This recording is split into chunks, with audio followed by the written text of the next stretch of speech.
Hola, estamos comenzando semana y también estamos comenzando un periodo en nuestro país donde pareciera que esta bacteria virus, este contaminante que ha llegado a nuestros corazones, pero sobre todo a nuestra cabeza, está haciendo más estragos que cualquier otra cosa que nos haya sucedido, no solamente a nosotros como costarricenses, sino a todo el planeta. Pero si hay un consejero inadecuado, si hay un consejero con el que no debemos hablar y por el que no nos deberíamos dejar guiar, es el miedo. El miedo se termina volviendo aquel estimulador de los miedos ancestrales nuestros. ¿A qué me refiero? Hay momentos en la vida, como cuando nacemos, que traemos un miedo que es ancestral. Es ancestral porque al entrar en el vientre de la madre, como diría Alexander Lowen, se activa un miedo de separación, una sensación de no pertenencia, que se materializa en el momento del nacimiento. Esa sensación de separación, esa sensación de no pertenencia, se agudiza cuando todo el planeta está inmerso en una situación de crisis aparentemente de salud. Cuando digo aparentemente de salud, no estoy diciendo ni queriendo decir que este no sea un problema de salud. Lo es, pero es un problema sobre todo de miedo. El miedo baja el sistema inmunológico, el miedo no nos permite tomar las decisiones cuerda y tranquilamente. El miedo está ahí y además es contagioso. Yo a lo que quiero llamar su atención, o lo que me gustaría que ustedes pusieran atención, es más que al miedo, es al momento en el que estamos pasando, por el momento en el que estamos pasando. Que ustedes observen sus miedos ancestrales, aquellos básicos, y vean cómo en el proceso de su vida esos miedos se han reagudizado. El miedo actual es por la crisis económica, por la salud mía y del país, por la salud de las personas que amo y por la transición. Si yo hubiera hecho bien mi trabajo, si hubiera hecho las cosas que me tocaba hacer, ¿y eso qué quiere decir? Trabajar con mi inconsciente para quitarme ese miedo ancestral. Este miedo actual no tendría dónde pegarse hoy. Si hubiera hecho bien mi trabajo y hubiera construido una red de creencias, tendría una red de creencias que me sostiene a mí y a mis familiares. Si hubiera hecho bien mi trabajo, no tendría miedo por los otros, tendría interés en que estén bien, pero confiaría en que hay un propósito en todo esto que va mucho más allá de lo que nosotros estamos viendo o en lo que nosotros estamos confiando. Como quiero decirles, y se los digo claramente, hay que tener cuidado con ese miedo que paraliza. No es un buen consejero el miedo. No es un buen consejero aunque creamos que el miedo nos ayuda o nos motiva. No es así. Y este es el cuento de esta semana. Saúl era un chico joven, tenía 27, 28 años. Era un chico que había logrado las cosas que la mayoría de nosotros logra a otra edad. Él ya las había logrado. Era un hombre que había estudiado 3 carreras, que había ahorrado todo su dinero y había comenzado a trabajar a sus 16 años, ayudándole a su abuelo a cortar árboles de Navidad, que el abuelo le permitía que él vendiera y que guardara el dinero. También había estudiado y mientras estudiaba había vivido en la casa de su familia, entonces había ahorrado todo su dinero. Este dinero lo había podido invertir y lo había hecho adecuadamente. Tenía como de manera natural una buena relación con la economía, una buena relación con el dinero, una buena relación con la abundancia. Entonces había sabido qué hacer, cómo hacerlo y cuándo hacerlo. Sin embargo, a sus apenas 27 o 28 años, había tenido 3 carreras universitarias, el dinero que quería, había podido comprar su casa, tenía un buen carro y no tenía ninguna gana de vivir. No sabía qué hacer con su vida, no tenía una motivación, no sabía a dónde caminar, no sabía cómo seguir vivo, porque aquellas cosas que él creía que eran la motivación del día a día estaban de alguna manera haciéndolo estar en este presente con todas las cosas resueltas, pero sin ninguna motivación. Un día Saúl va a hacer una de estas vueltas que hacemos en las instituciones, que tienen que ser hechas de manera personal en las instituciones gubernamentales, esas vueltas que a todos nos da pereza hacer. Saúl hizo la fila, tuvo paciencia y al llegar a la ventanilla, unos hermosos ojos cafés le saludaron y le dieron la bienvenida. Cuando él vio a esta mujer, sencillamente se sintió conectado. Sabía que ella significaba algo diferente para él. Sabía que ella iba a cambiar su vida. Maricel, por su lado, él no le llamó grandemente la atención, pero le llamó la atención cómo se le quedaba viendo, cómo la contemplaba. Y por supuesto, le sonrió, y aquella sonrisa de Maricel, una hermosa sonrisa larga, una hermosa sonrisa permanente, hizo que Saúl se sintiera motivado, hizo que Saúl sintiera que había una razón para estar vivo. No pudiendo hacer otra cosa, Saúl se espera por la puerta de empleados, hace algo diferente a lo que siempre hace y espera que Maricel salga por la puerta de empleados. Cuando ella sale, ella se da cuenta de que él la está observando, lo vuelve a ver y le sonríe. Muy suavemente Saúl le pregunta que si la puede acompañar y así la acompaña hasta que ella tome su bus hasta su casa y él se dirige al parqueo a tomar su carro. No fue difícil pedirle el teléfono a Maricel, tampoco fue difícil acercarse a ella. Ella era una chica sociable, inteligente, agradable, hermosa y con un gran corazón.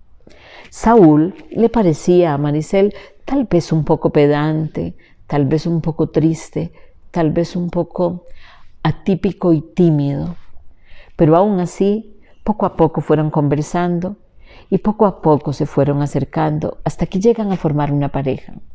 Pasados algunos meses como pareja, Maricel le presenta a Saúl a su familia. Esto fue la cereza del pastel.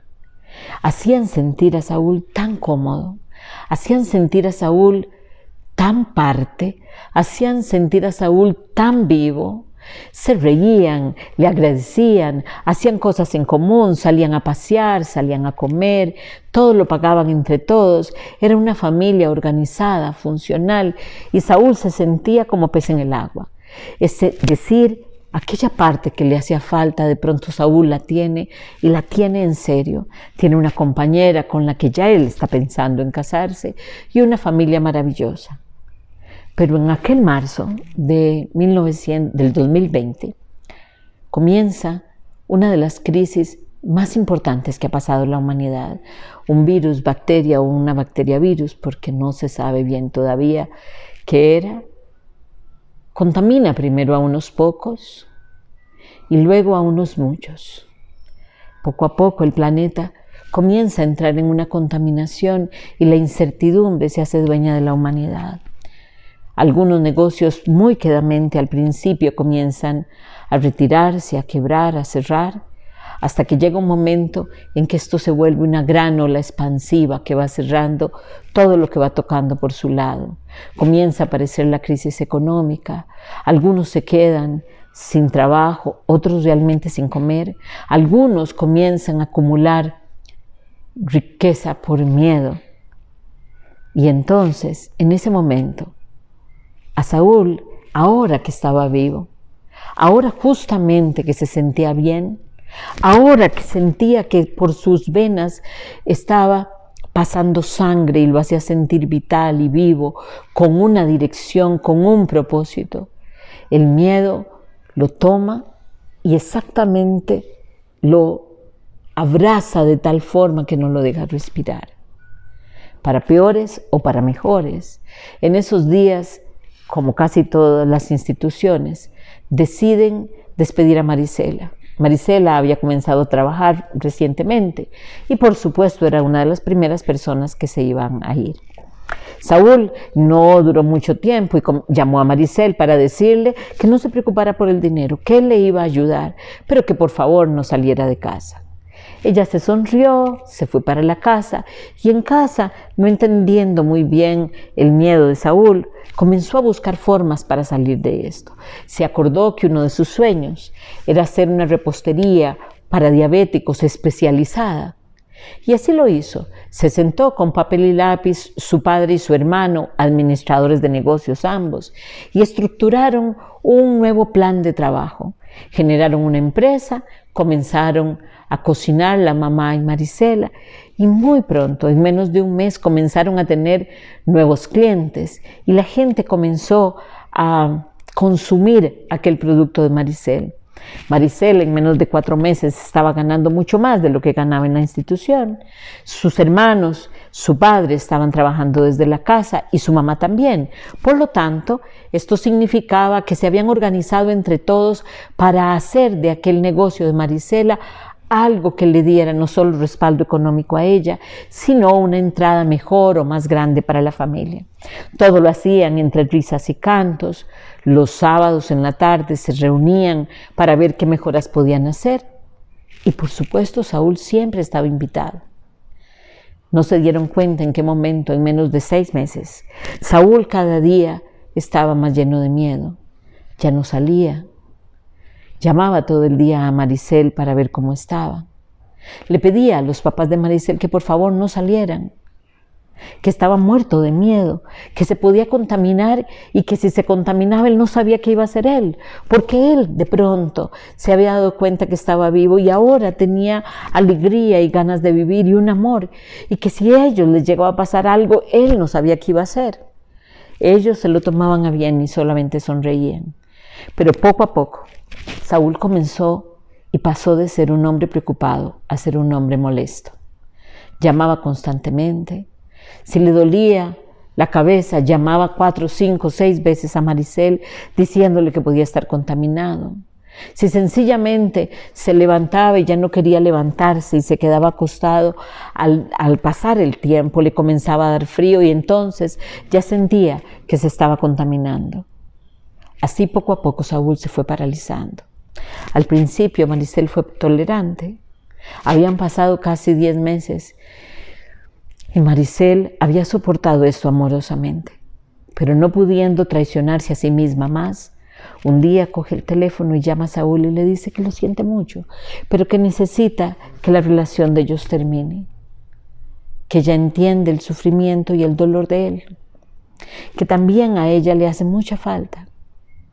Pero que ella no se está muriendo de miedo. Ella sale todos los días a caminar con su mascarilla, que se ha tejido un bolsito para el alcohol, que sale a hacer ejercicio, que está vital, que tiene todos los cuidados para que su repostería llegue a toda la gente y sea un momento delicioso para cada persona y no un foco de contaminación. Que de todas maneras, de acuerdo a sus propias creencias, la transición va a venir cuando va a venir. Que por qué no vivir la vida ahora que todavía la teníamos, con mascarilla, con alcohol, pero que no se dejara paralizar.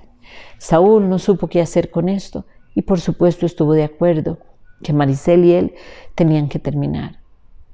Su vida fue un infierno a partir de ahí. Se quedó pegado, se quedó paralizado. Maricel, por otro lado, siguió con su vida. A los meses, su madre también se contaminó, pero como no estaba en la lista de transición, sencillamente pudo superar esto, trayendo todas las consecuencias de salud que traía, pero teniendo una mujer llena de entusiasmo y vida a la que habitar. De esta manera, cuando el coronavirus se fue, esta mujer salió débil, pero decidida a seguir viva. Entonces se comprometió con Maricel y diversificaron su negocio. Al mes también los hermanos se quedaron sin trabajo. El negocio se volvió un negocio familiar grande, muy grande. Comenzaron a reparar ropa, a generar comida, menús diarios para los diabéticos, repostería. Todos participaron y todo se volvió un negocio floreciente. Maricel de cuando en cuando pensaba en Saúl. Y cuando el papá se la encontraba cabizbaja, llorando, pensando en Saúl porque Saúl estaba triste y paralizado, le decía muy suavecito, abrazándola contra su pecho: hija, tenés que acordarte que cada uno construye su destino. Y así Maricel fue pasando el tiempo y fue dejando atrás a Saúl. A los 2 meses Maricel encontró una nueva persona y también fue caminando con ella. Muchas gracias.